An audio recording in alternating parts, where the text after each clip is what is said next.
지난 시간에 이 본문으로 예수님이 고향이셨던 곳에서 배척당하는 그런 모습들을 그렇게 우리가 살펴보았습니다. 그래서 그때는 우리의 선입견이나 편견이 얼마나 귀중한 영적인 기회를 놓치게 될 수도 있다는 것들을 이렇게 살펴보았고, 또 우리의 불신앙이 하나님의 능력을 가로막게 된다는 그런 일이 된다는 것도 지난 시간 또 교훈을 살펴보았습니다. 그래서 오늘 이 본문 말씀의 마지막 부분을 통해서 오늘도 한 3가지 교훈을 살펴보려고 하는데, 첫 번째 교훈이 뭔가 하면은, 자, 여기 보면 예수님은 그 고향 그곳에서 사람들로부터 배척과 불신을 받았지만은 예수님이 능력을 많이 행하지 않았을 뿐이지 능력을 아예 행하지 않은 것은 아니었어요. 그래서 여기 보면은 5절 말씀에 거기서는 아무 권능도 행하실 수 없어 다만 소수의 병자에게 안수하여 고치실 뿐이었다, 이렇게 나오는데, 자, 이 말을 다른 말로 말하면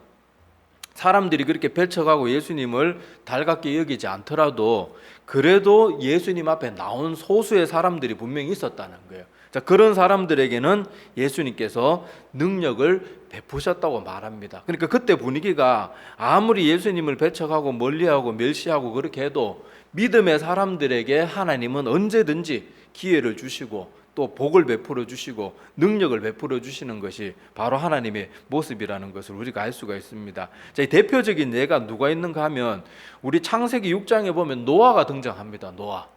노아가 등장할 때 창세기 6장 5절 이하의 기록을 보면은, 자, 어떤 말로 그렇게 세상을 설명하고 있는가 하면 창세기 6장 5절부터 보면 이렇게 기록이 되어 있습니다. 자, 여호와께서 사람의 죄악이 세상에 가득함과 그의 마음으로 생각하는 모든 계획이 항상 악할 뿐임을 보시고. 잠깐 여기서 보면 이 세상 사람들이 모두 다 악해요. 한 명도 올바르게 사는 사람이 없고 하나님의 진노가 극에 달해서 이제 홍수 심판을 작정할 그 지경까지 갔는 상태인데, 그렇게 많은 사람들이 악을 행하고 옳지 않게 살았지만은, 자, 노아는 어떻게 표현되고 있는가 하면요, 그 창세기 6장 6절에서 7절은 이제 내가 홍수로 사람들을 심판하겠다, 그 말이 돼 있고, 자, 그런데 창세기 6장 8절부터 보면 이렇게 기록이 되어 있습니다. 그러나 노아는 여호와께 은혜를 입었더라. 그리고 노아는 의인이요 당대의 완전한 자라. 그가 하나님과 동행하였다. 그게 9절에 그렇게 기록이 되어 있습니다. 자, 여기서도 보면 알 수 있는 것이 뭔가 하면, 자, 이 세상이 전부 다 악한 사람들로 가득하고 사람 중에 한 명도 의로운 사람이 없었지만은 믿음의 사람 노아가 있었기 때문에 하나님께서는 이 지구상의 모든 생명체들을 다 심판하기로 작정하실 정도까지 진노하셨지만은 그래도 그 믿음의 사람은 구원해 주시는 거예요. 그러니까 예수님이 고향에서 이렇게 사람들에게 배척받고 따돌림을 당하고 이렇게 환영을 받지 못했지만은 거기서도 예수님을 믿고 나왔던 소수의 병자들, 주님만이 소망이라는 걸 알고 나왔던 그 사람들에게는 다른 곳과 동일하게 능력을 베푸셔가지고 병을 고쳐주셨다는 거, 이걸 주목해야 돼요. 자, 거기에는 권능을 행하실 수 없어 다만 소수의 병자에게 안수했다, 이걸 꼭 기억해야 되는 것이 뭔가 하면, 행하실 수 없었다는 게 자꾸 관심을 가지면 안 되고, 거기서도 믿음의 사람들은 하나님께서 동일하게 은혜를 베푸시는 것을 우리가 눈여겨봐야 되는 거예요. 지금 세상이 엉망진창이고 세상 사람들이 그리고 성도들도 전혀 그리스도인답게 살지 못한다고 해서 믿음의 사람들이 없는 거 아니에요. 여전히 하나님 바르게 믿으려고 애쓰고 몸부림치는 사람들이 있는데, 그 사람들은 하나님이 혼란 가운데서도 지켜주시고 기적을 베푸시고 능력을 함께 해주시는 것을 볼 수가 있습니다. 그래서 우리 구약 성경에 보면 다니엘과 세 친구도 나라가 멸망하고 포로로 잡혀갔지만은 그래도 목숨 걸고 믿음을 지키니까 하나님께서 다니엘과 세 친구들을 지켜줄 뿐만이 아니고 그 나라의 왕 다음으로 세워주시는 것을 볼 수가 있지 않습니까? 자, 이런 것들을 보면 알 수 있듯이 아무리 세상이 그때 다니엘이 살았던 그 시대에 나라가 정말 우상숭배에 빠지고 온 나라가 왕부터 백성까지 전부 우상숭배 음행에 빠져가지고 나라가 엉망진창이 되어도 믿음의 사람들은 하나님이 지켜주시고 오히려 포로된 나라 거기에서조차도 하나님이 들어 쓰시는 것을 우리가 볼 수 있는 겁니다. 자, 그러니까 여기서 꼭 기억해야 될 것은 아무리 배척받고 하나님이 환영받지 못하는 곳에서도 믿음의 사람은 하나님은 동일하게 지켜주시고 능력을 베풀어 주시고 복을 주시는 하나님, 그걸 기억해야 됩니다. 자, 그래서 하박국서 2장 4절에도 보면은 의인은 믿음으로 말미암아 살리라, 그런 말씀이 기록되어 있는 것처럼 이 하박국 선지자가 이 하박국 선지서를 기록할 때만 해도 그때도 유대 민족이 엉망이었어요. 그런데도 여기 말씀해 보면은 의인은 그 혼란스럽고 어렵고 나라가 엉망진창이 되는 가운데도 믿음 때문에 살게 될 거라고 분명히 성경의 기록으로 남겨주고 있는 것을 우리가 꼭 눈여겨보아야 됩니다. 그래서 지금 믿음의 사람들은 앞으로 점점 세월이 가면 갈수록 우리는 더 믿음의 사람들이 많이 일어났으면 좋겠지만은 우리가 성경의 예언대로라면은 앞으로 점점 바르게 믿는 사람들은 줄어들 거고요. 점점 올바르지 않고 대충 신앙생활하는 사람들은 점점 많아질 거예요. 그런데 중요한 것은 아무리 그런 사람이 많아도 하나님은 늘 참된 믿음의 사람들을 찾고 계시고 그 사람들을 언제든지 지켜주신다는 것을 우리가 오늘 말씀 속에서 꼭 기억하셨으면 좋겠습니다. 그리고 하나님이 믿음의 사람들을 얼마나 사랑하시는가 하면 마지막 하나님이 이 지구상에 마지막 심판을 내릴 때에도 성경에 보면 하나님이 믿음의 사람들 때문에 이런 일을 하실 거라고 기록이 되어 있어요. 자, 그게 마가복음 우리 13장 뒤에 보면 나오는데, 자, 마가복음 한번 찾아보겠습니다. 마가복음 13장 19절. 마가복음 펼쳐져 있으니까 자, 마가복음 13장 19절 이하를 볼게요.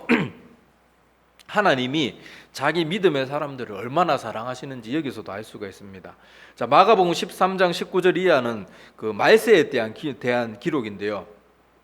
자, 여기서 보면 하나님이 뭐라고 말하는가 하면요, 자, 이는 그 날들이 환난의 날이 되겠습니다. 하나님께서 창조하신 시초부터 지금까지 이런 환난이 없었고 후에도 없으리라. 만일 주께서 그 날들을 감하지 아니하셨더라면, 그러니까 그 고통의 날들을 말합니다. 모든 육체가 구원을 얻지 못할 것이거늘 자기가 택하신 자들을 위하여 그 날들을 감하셨느니라. 자, 이 지구상의 마지막 때가 되면 하나님이 극도의 진노 가운데 이 지구의 모든 생명체를 하나님께서 심판하시는 날이 올 거예요. 근데 그때도 엄청나게 고통스러운 환난의 때가 오는데 그 날들을 하나님의 진노 가운데서 하나님이 마음껏 베풀면 이거보다 훨씬 더 많은 시간을 고난을 줘야 되지만은 하나님이 그것마저도 참는 이유가 뭔가 하면 그렇게 하면 택하신 자들까지 환난을 견디지 못할까 봐 하나님께서 원래 하나님이 지금까지 인류를 바라보면서 하나님이 품었던 진노는 이거보다 훨씬 더 맹렬한데 하나님께서는 택하신 자들을 위해서 그 마지막 때 환난의 날을 일부러 감해 주셨대요. 자, 이런 것들도 보면 하나님께서는 진노 가운데서도요, 믿음의 사람들은 꼭 지켜주시는 것이 바로 하나님의 모습입니다. 그러니까 우리가 오늘 이 말씀 속에서 이런 것들을 꼭 기억했으면 좋겠습니다. 다만 그 지역 사람들이 다 예수님을 배척하고 했지만은 소수의 병자, 주님을 의지했던 사람들에게는 동일한 능력을 베푸셨다는 것을 첫 번째 교훈으로 봤으면 좋겠고요. 자, 그리고 두 번째는 뭔가 하면, 자, 우리 사람들은 잘 믿지 못하는 걸 당연하게 여겨요. 우리는 기도해놓고 응답되면 오히려 응답된다고 신기해하는 게 우리 인간의 모습인데, 자, 하나님의 입장에서는 우리가 뭐 기도하든지 어떤 것을 하고 그대로 이루어지지 않으면 그걸 이상하게 여기는 거예요. 이게 무슨 말인가 하면 하나님의 입장에서는 잘 믿지 못하는 우리의 모습이 이상한 거예요.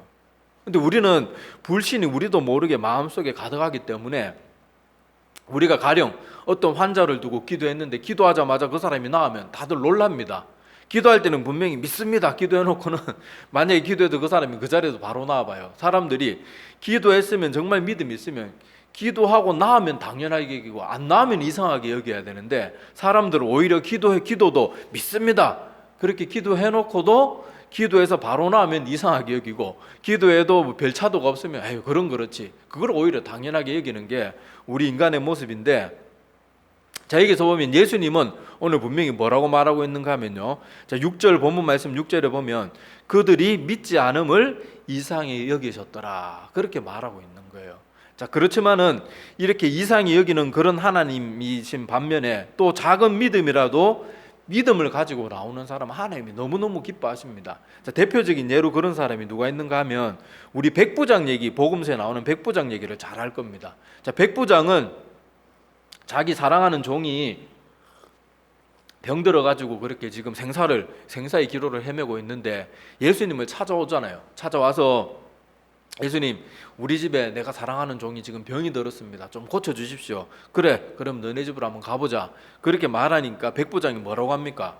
아이고, 예수님 그러실 필요 없습니다. 저 같은 사람의 집에 예수님이 감히 오는 걸 제가 감당을 못합니다. 저도 내 부하들이나 밑에 사람들에게 오라 그러면 오고 가라 그러면 가고 제 말대로 하는 대로 합니다. 예수님께서 말씀만 하시면 굳이 우리 집에 오지 않아도 내 종이 나을 겁니다.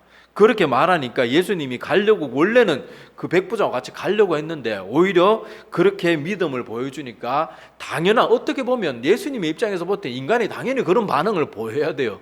그럼에도 불구하고 백부장이 그런 믿음의 모습을 보여주니까 주님께서 이 백부장을 굉장히 기뻐하십니다. 그렇게 기뻐하셔가지고 마태복음 8장 10절에 보면 자, 이렇게 말합니다.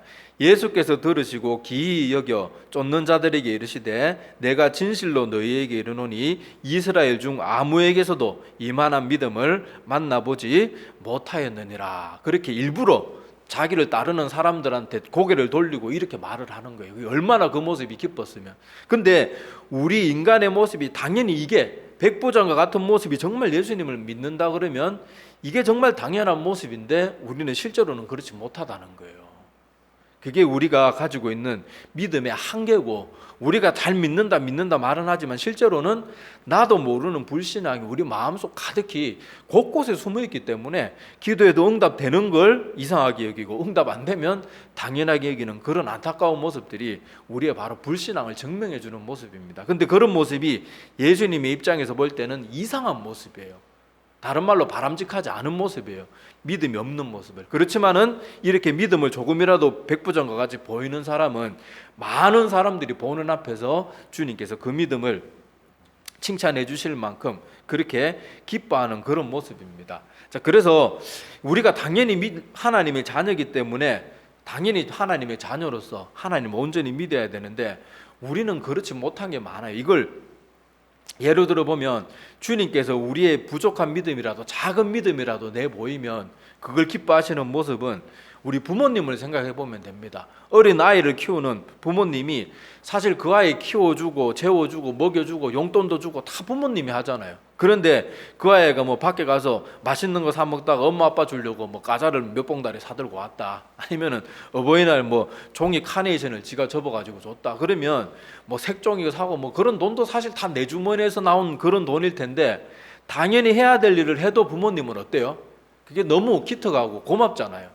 마찬가지로 우리도 당연히 그런 믿음으로 주님 앞에 나가야 되는데 우리가 이렇게 어린아이들처럼 믿음에 있어서는 너무 부족하고 연약한 모습이 많으니까 그렇게 미미한 것만 내보여도 하나님이 그걸 너무너무 기뻐하시는 거예요. 사실 다 주님께로부터 받은 건데, 다윗도 성전 건축을 그렇게 하기로 마음먹고 자기 아들 솔로몬이, 다윗은 이제 전쟁에서 피를 많이 흘려가지고 성전은 건축 못하고 솔로몬이 이제 짓도록 하라고 하나님이 명하시잖아요. 근데 다윗은 자기 손으로 성전을 짓지는 못했지만은 그 성전 지을 그 재료들이나 뭐 이런 그런 건축물들을 그렇게 예비하면서 그것도 너무너무 기뻐했어요. 그때 믿음의 사람 다윗은 믿음의 사람답게 이렇게 말을 합니다. 자, 역대상 29장 13절에서 16절에 보면 이렇게 기록하고 있습니다. 이 성전 건축을 준비하고 솔로몬을 위해서 그것을 준비하면서 이렇게 기쁨으로 기도를 하는데, 자, 제가 읽어보겠습니다. 자, 우리 하나님이여, 이제 우리가 주께 감사하며 주의 영화로운 이름을 찬양하나이다. 나와 내 백성이 무엇이기에 이처럼 즐거운 마음으로 드릴 힘이 있었나이까? 모든 것이 주께로 말미암아 싸우니 우리가 주의 손에서 받은 것으로 주께 드렸을 뿐이니이다. 우리는 우리 조상들과 같이 주님 앞에서 이방 나그네와 거류민들이라. 세상에 있는 날이 그림자 같아서 희망이 없나이다. 우리 하나님 여호와여, 우리가 주의 거룩한 이름을 위하여 성전을 건축하려고 미리 저축한 이 모든 물건이 다 주의 손에서 왔사오니 다 주의 것이니이다. 역시 믿음의 사람은요, 이렇게 기도 드리는 것도 차원이 틀립니다. 드리면서 사실 다윗이 전쟁터로 돌아다니면서 목숨 걸고 싸우고 전리품 챙기고 이래서 그런 것들 모은 건데, 그것마저도 다 하나님께서 주신 거. 그리고 우리 인간은 하나님 앞에서 볼 때는 다 이방 나그네와 거류민들, 잠시 스쳐가는 존재들이에요. 우리가 내일을 위해서 뭐 이것저것 몸에 좋은 거 이것저것 먹지만은 그런 거 다 먹지도 못하고 죽는 게 우리 인간의 연약한 모습입니다. 근데 우리는 마치 천년만년 살 것처럼 하나님 앞에 더 열심히 나가는 데는 관심이 없고, 그저 그냥 내 앞에 주어진 거 챙기는 거, 그런 것들에만 우리가 관심 있으면 이게 얼마나 안타까운 모습인지 모르죠. 자, 그래서 이 다윗도 그렇고 우리 하나님의 자녀된 우리도 그렇고, 뭐 어린아이가 부모께로 받은 것부터 작은 거 내어드리면 돼요. 믿으라고 말한 것도 하나님이시고 믿는 마음도 하나님이 주셨어요. 근데 우리는 그 믿음의 마음이나 모든 하나님이 주신 은혜를 가지고 내가 조금만 내 마음과 내 의지를 다해가지고 하나님 앞에 감사함으로 나가면 하나님은 내가 드린 것보다 훨씬 더 기뻐하시는 거예요. 자, 그래서 여기서 두 번째 교훈은 바로 우리 믿지 않는 것은 하나님께서 이상하게 여기시지만은 작은 믿음이라도 하나님 앞에 내보이면 하나님이 그걸 너무도 기뻐하시고, 이 병자들을 고쳐주셨던 것처럼 그렇게 작은 믿음일지라도 하나님 앞에 드리는 것을 너무너무 기뻐하시는 것이 바로 친절하고 사랑이 많은 하나님의 그런 사랑의 모습입니다. 자, 그리고 마지막 세 번째 교훈은 뭔가 하면요, 저 오늘 말씀해 보면 이렇게 주님께서 고향 사람들로부터 배척받고 그렇게 환영받지 못하고 힘든 일을 겪으셨지만은 그리고 또 사람들이 믿지 않음을 이상히 여기셨지만은 바로 그 뒤에 이어지는 말씀이 뭔가 하면 이에 모든 촌에 두루 다니시며 가르치시더라. 그러니까 세 번째 교훈은 뭔가 하면 주님은 자기를 배척하고 사람들로부터 외면받는다고 자신이 맡은 사명을 그렇게 막 잊어버리고 혼란스러워 한 게 아니고, 비록 사람들이 환영해주지 않고 알아주지 않더라도 하나님이 주신 그 자신에게 주신 그 사명을 향해서 묵묵히 나가는 것을 볼 수가 있습니다. 그런데 우리 사람들은 보면, 우리도 실제로 그렇고요, 신앙생활을 하다가 보면